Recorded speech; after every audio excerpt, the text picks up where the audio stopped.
Hi everyone, and welcome to part 2 of the spice rack build, where I've marked out where the shelves are going to go, and I'm also drilling the holes for the dowels, and in a few minutes you'll see me make a cut on the table saw.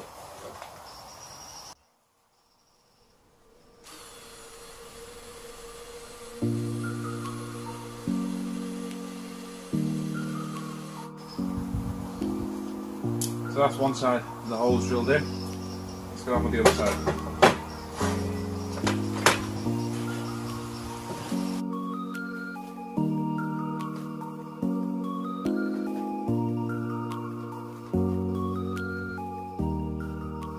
So my dowels do fit in the holes, but there's a little bit of play in there. That is a good thing because I haven't got a dowel jig to dowel the holes, and I haven't got a 7.5 drilled in. So you guys are probably going to shout at me for doing this. You might even tell me there's a push stick that I should be using somewhere, but I've got to do it.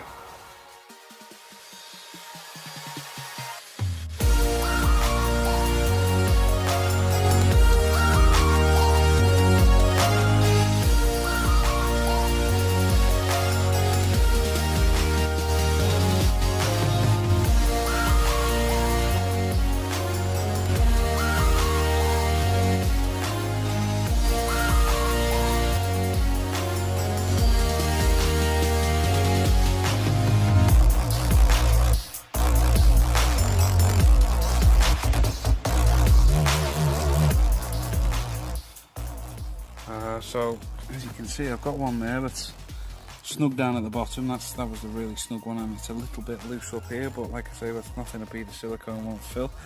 Again, you know, a little bit of a gap there, but nothing much at the top. And then again on this side, you've got a gap there. You know, this one is really good. There's a big old gap down the other side, but like I say, nothing silicone won't fill. Of a gap there, a massive gap down there. Give the cameraman a bit of a shaky hand, and again you can see, you can follow the pattern. There's a bit of a massive gap there, a bit of a massive gap there, but on the whole, I mean, if you try and look down the thing there, you can see that that's nice and flush. All these are nice and flush. That's nice and flush. That's nice and flush. Let's just see if we can get the ends in. Let's see if we can put this camera back up there.